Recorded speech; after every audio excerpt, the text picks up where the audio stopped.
मित्रांनो, आजचा भाग अगदी धमाकेदार झाला आहे. पाहायला तर खूप मजा येणार आहे. साक्षीच्या गुंडांच्या हातावरती तुरी देऊन शीतलच्या मदतीने सायली घरातून गायब तर होतेच, परंतु सायली कुसुमला रस्त्याच्या मध्येच ते दोन्ही गुंड गाठतात आणि त्या दोघींचीही अडवणूक करतात. परंतु चंडिकेचे रूप धारण करत सायलीने त्या गुंडांची आता चांगलीच धुलाई केली आहे. त्या गुंडांना चांगलाच चोप दिलाय आणि साक्षीचे गुंड आता बेशुद्ध पडलेत. धडाकेबाज सायलीने शेवटी प्रियाच्या नाकावरती टिचून संगीत सोहळ्यामध्ये धमाकेदार एंट्री घेतलेली आहे आणि सायलीच्या येण्याची अर्जुनला चाहूल लागली. तर महासंगीत सोहळ्यामध्ये सुद्धा आता प्रिया रम्या दोघेही नंदिनी सायलीच्या विरोधात कारस्थान रचतायत. आता ऐनवेळी रम्याने प्रियाचं ऐकून संगीत सोहळ्यात नंदिनीची फजिती करणार, परंतु पार्थने सगळं सावरून घेतलेलं आहे. सोबतच सायलीची आता भांडेपोड होऊन देखील अर्जुनने सुभेदार प्रियाच्या नाकावरती टिचून सायलीच्या साथीने संगीत सोहळ्यात धमाकेदार असा डान्स परफॉर्मन्स केलेला आहे आणि सर्वच सुभेदार अगदी हवालदिल होऊन त्यांना पाहतच राहिलेत. तर प्रियाला फटकारत सायली अर्जुनच्या प्रेमाचा विजय होत नंदिनीने त्यांच्या प्रेमाचा न्याय केला आहे. आता सायली संगीत सोहळ्यामध्ये कशी पोहोचणार आणि अर्जुन सायलीची भेट कशी होणार?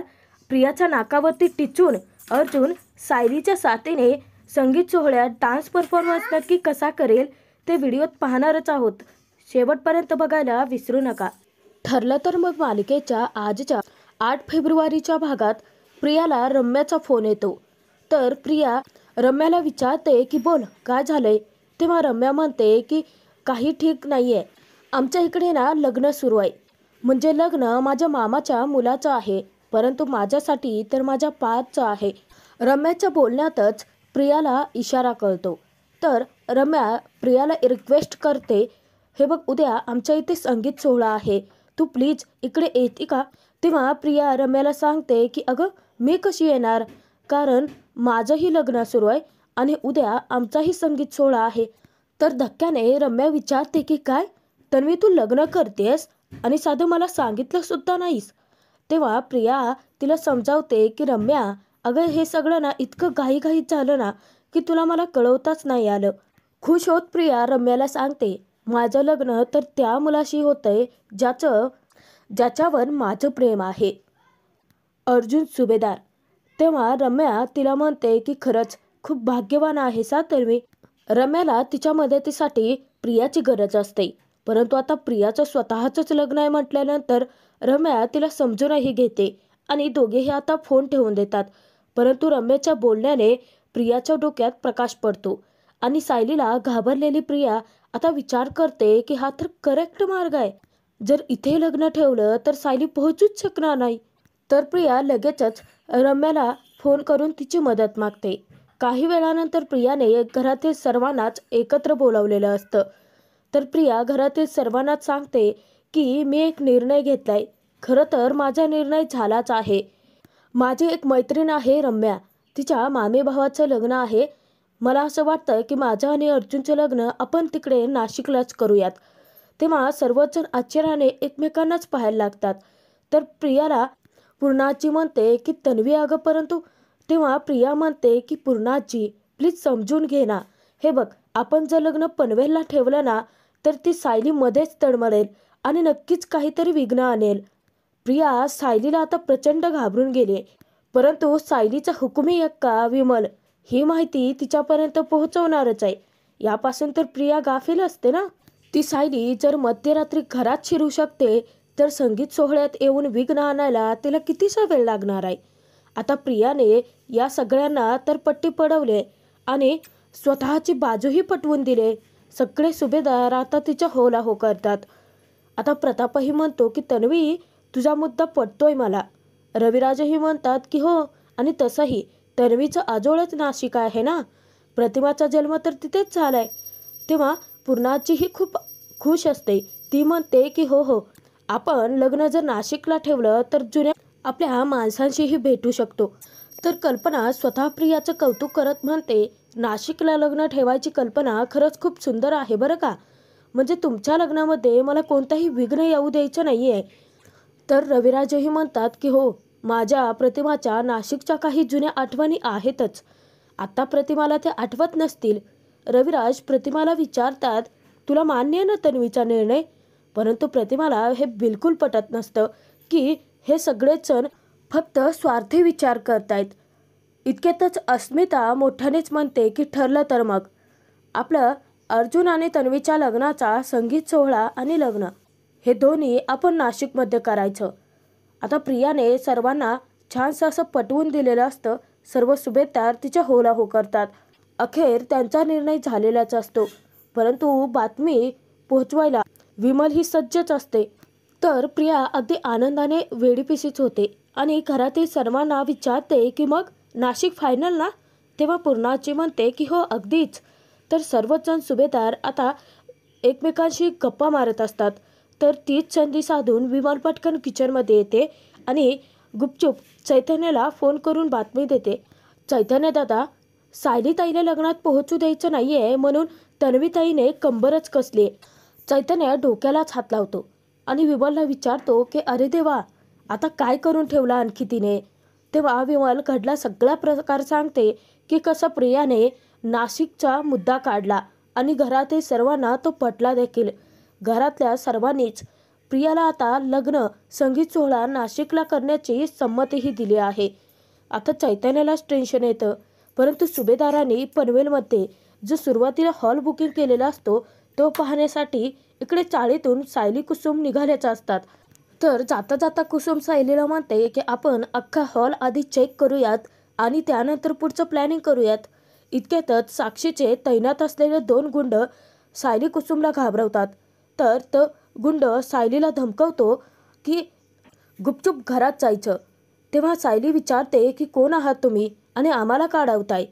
तर तो म्हणतो की जास्त बडबड करायची नाही, सांगितलेलं तेवढं ऐकायचं. तर कुसुम त्याच्यावरती खेकसते की ही काय गुंडगिरी चालू आहे. तर तो गुंड आता डायरेक्टच चाकूच दाखवतो आणि त्या दोघींनाही धमकवतो की गुपचूप आत जायला सांगितले तर आतच जायचं. मी सांगितलं ना कुठेही बाहेर पडायचं नाही. आणि जास्तीचा आगाऊपणा जर केला ना तर पाय कापून हातात देईन. तर तो दुसरा गुंड त्या दोघींनाही धमकवतो की आपला रेकॉर्ड आहे, एकदा का वार केला की माणूस कायमचाच खतम. तेव्हा सायली कुसुम दोघीही घाबरतात. दोघींच्याही काळजाचा ठोकाच चुकतो. आता त्यांना पुढे पाऊल टाकताच येत नसतं. त्या दोघीही घाबरलेले असतात. त्या परत फिरतात. सायली कुसुम दोघेही जेव्हा घरात येतात तेव्हा सायली विचार करत असते.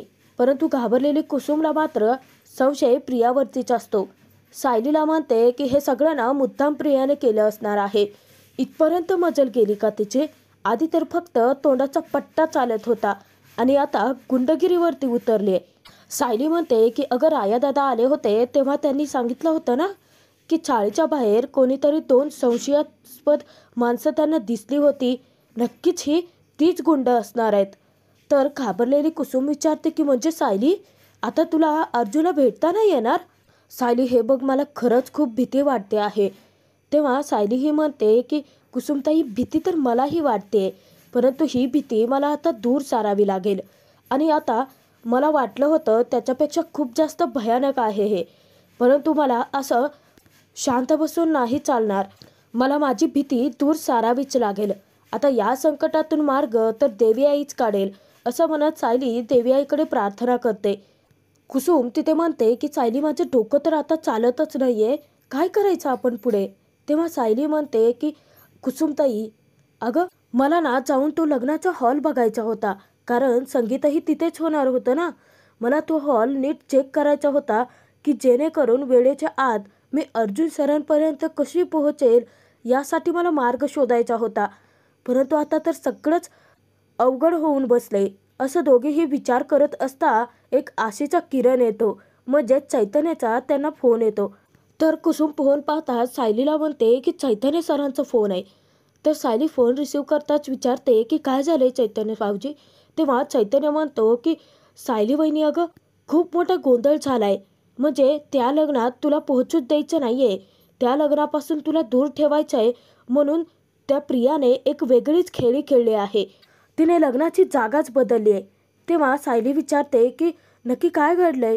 तेव्हा सगळा घडला प्रकार चैतन्य सायलीला सांगतो की कसं प्रियाने सुभेदारांना लग्न नाशिकला ठेवण्यासाठी कन्व्हिन्स केलं आणि ही बातमी विमलने त्याच्यापर्यंत पोहोचवली. सायली आता खूपच चिडलेली असते, परंतु सायलीसाठी अर्जुनपर्यंत पोहोचण्यासाठी मार्ग तर आणखीन सोपा झालेला असतो. इकडे सर्वच सुभेदार आता प्रियाकडे रिक्वेस्ट करत असतात. तर सुभेदार तिथे म्हणतात की लग्न नाशिकला ठेवलंय म्हटल्यानंतर सायली काही तिथे पोहोचणार नाहीये, परंतु लवकरच हा भ्रमही त्यांचा दूर होणार आहे.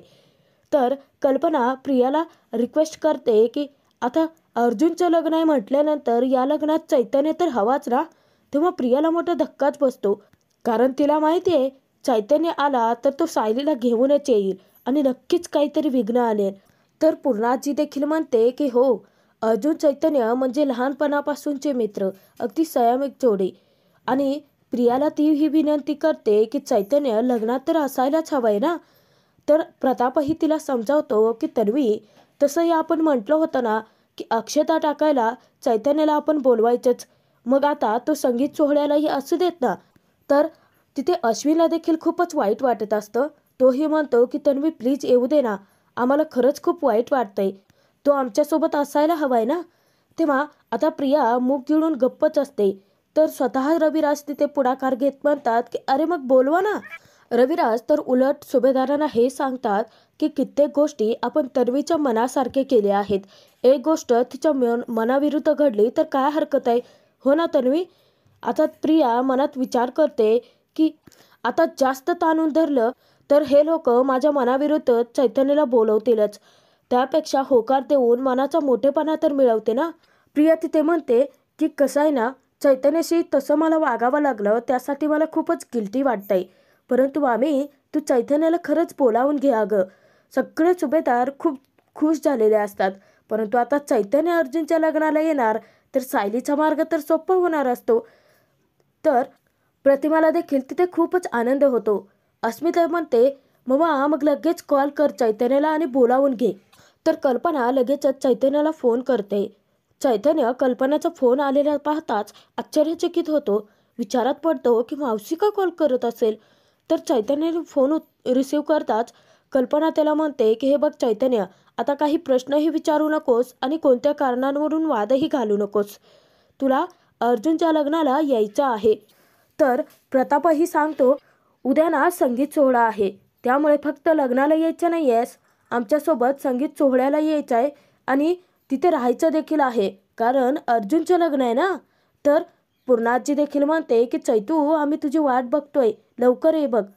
चैतन्य खूपच खुश होतो. चैतन्य म्हणतो की मावशी अगं यात वाद घालण्यासारखं काय आहे, तुम्हाला माझी आठवण आली हे माझ्यासाठी खूप आहे. आणि तो फोन ठेवून देतो.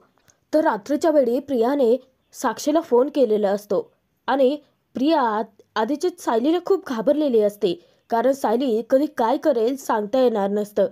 तर घाबरलेली प्रिया तिथे साक्षीला विचारते की तुझ्या माणसाने त्यांचं काम पार पाडलंय ना, म्हणजे सायलीवरती ते नजर ठेवून आहेत ना, काही जरी झालं ना तर सायली लग्नात पोहोचायला नको आहे. तेव्हा साक्षी प्रियाला वैतागते आणि म्हणते की प्रिया अगं काय चाललंय तुझं, रात्रीची तुला काय आता झोप लागते की नाही.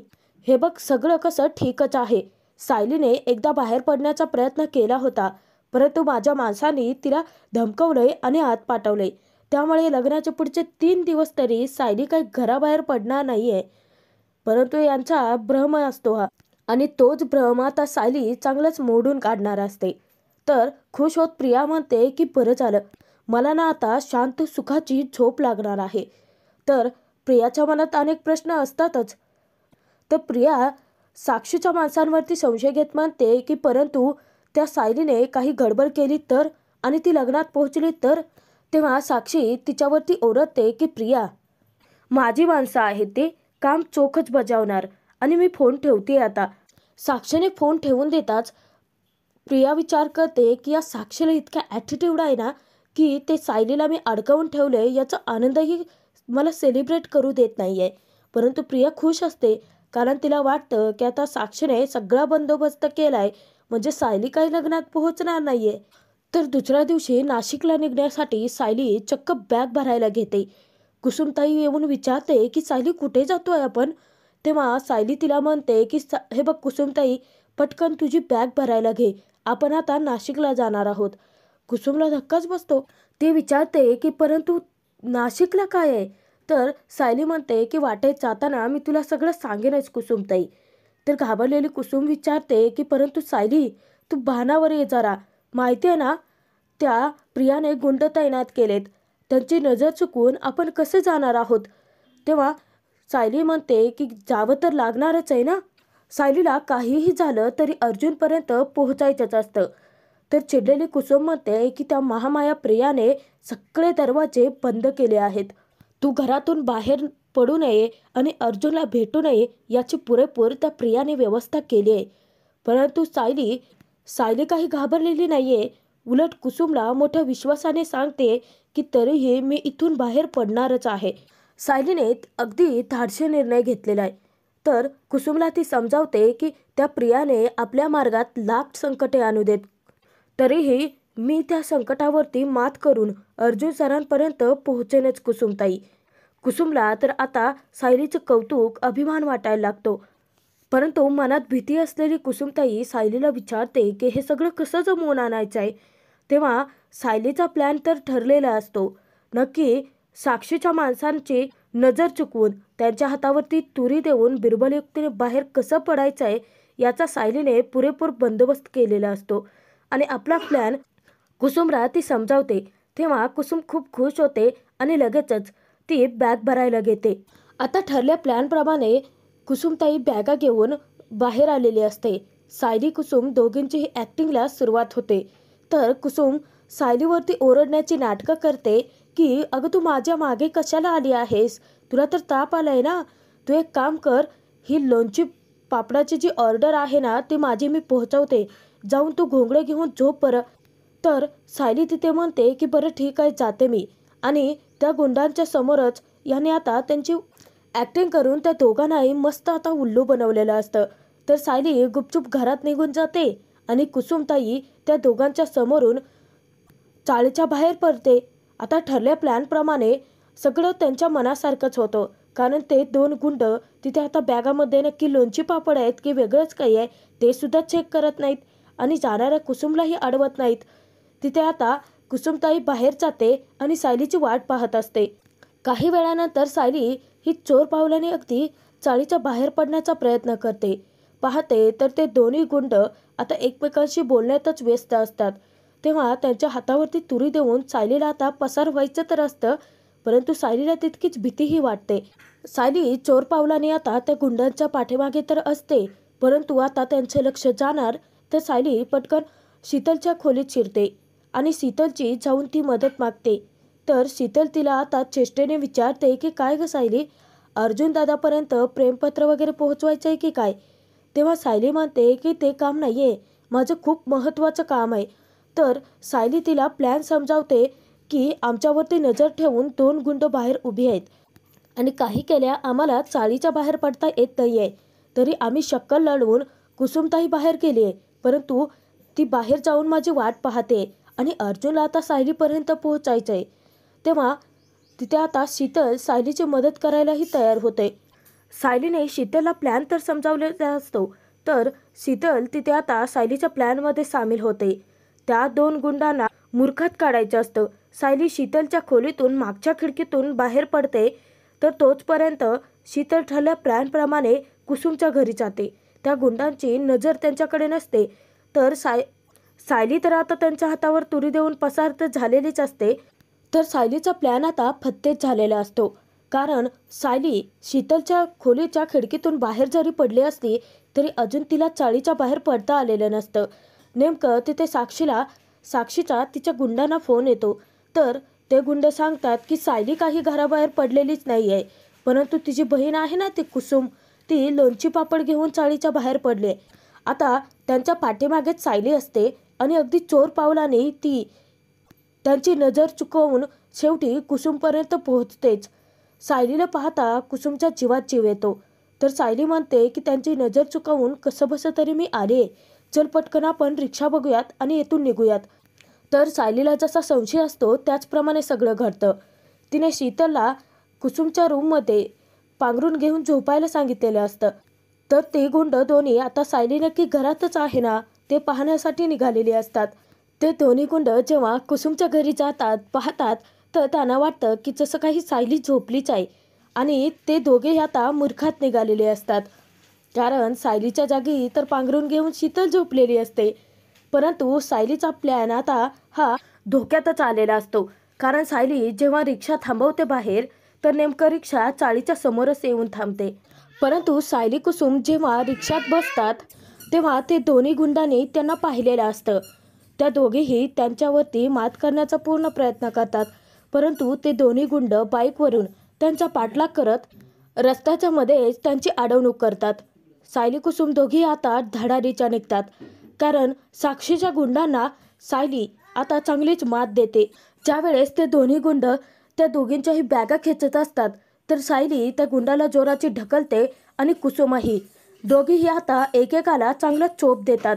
चांगली त्यांची काठीने कुत्र्यासारखी धुलाईच करतात. धडाकेबाद सायलीने अर्जुनपर्यंत पोहोचण्याचा निर्णय घेतलेला तर असतो आणि संकटात स्वतःची रक्षा स्वतःच केलेली असते. अगदी चंडिकेचे रूप बनून सायलीने त्या गुंडांना इतका चांगला चोप दिलेला असतो की ते दोघेही आता बेशुद्धच पडतात. त्यांच्या हातावरती तुरी देऊन सायली कुसुम दोघीही रिक्षातून तेथून पसार होतात. तर मित्रांनो, आजचा हा भाग तर इथेच संपतो आहे. पुढील भागात आपण पाहणार आहोत की 2 मालिकांचा महासंगीत सोहळा दाखवण्यात आला आहे. तर दोन्ही मालिकेचे सगळे कलाकार आता एकत्र आले आहेत. तर सायली खूप आतुर आहे अर्जुनला भेटायला आणि अर्जुनलाही सायलीच्या येण्याची चाहूल लागली आहे. तर पार्थ नंदिनी या दोघांचंही नातं तोडण्यासाठी किंवा ते लग्न होऊच द्यायचे नाही यासाठी प्रिया रम्याला मदत करते आणि प्रिया रम्याला प्लॅन समजावते की असं काहीतरी कर की ती नंदिनी कोणाला तोंड दाखवायच्या लायकीचीच नाही राहिली पाहिजे. तर नालायक रम्याने तिथे आता मुद्दाम नंदिनीच्या कपड्यांची छेडछाड केली आहे. ज्यावेळेस नंदिनी पारचा सुंदर असा डान्स रंगलेला असतो नेमकं नंदिनीची, परंतु ऐनवेळी पार्थ नंदिनीच्या मदतीला धावून जाणार असतो. तर वेटरच्या रूपात केटरर्सच्या रूपात सायलीने अर्जुन प्रियाच्या संगीत सोहळ्यात धमाकेदार एंट्री घेतली आहे आणि सायलीला पाहून अर्जुन आता खूप खुश झालाय. अखेर सायली अर्जुनची भेट झाली. संगीत सोहळ्यामध्ये अर्जुनच्या साथीने डान्स करत सायलीने आपला संगीत सोहळा गाजवलाय. परंतु सायलीचं मत आणि आता सगळे सुभेदार कोमात गेलेत. तर काही वेळानंतर जेव्हा सायली तोंडावरती पदर घेऊन असते तर जीवा तिथे म्हणतो की तन्वी तर इथे, मग ही कोण आहे. तर त्याच वेळेस प्रिया आता पुढे येते आणि सायलीची सगळी भांडे फोडवते. कारण प्रिया सर्वांच्या समोर सायलीच्या चेहऱ्यावरचं दुपट्टा जेव्हा बाजूला सारते तर सायलीला पाहून प्रिया जबरदस्त धक्क्यातच असते. तर चावथाळलेली प्रिया तिथे आता सायलीवरती हात उचलणार. नंदिनी सायलीच्या मदतीला धावून जाते आणि सायली अर्जुनच्या प्रेमाचा खरा न्याय करत नंदिनीने प्रियालाच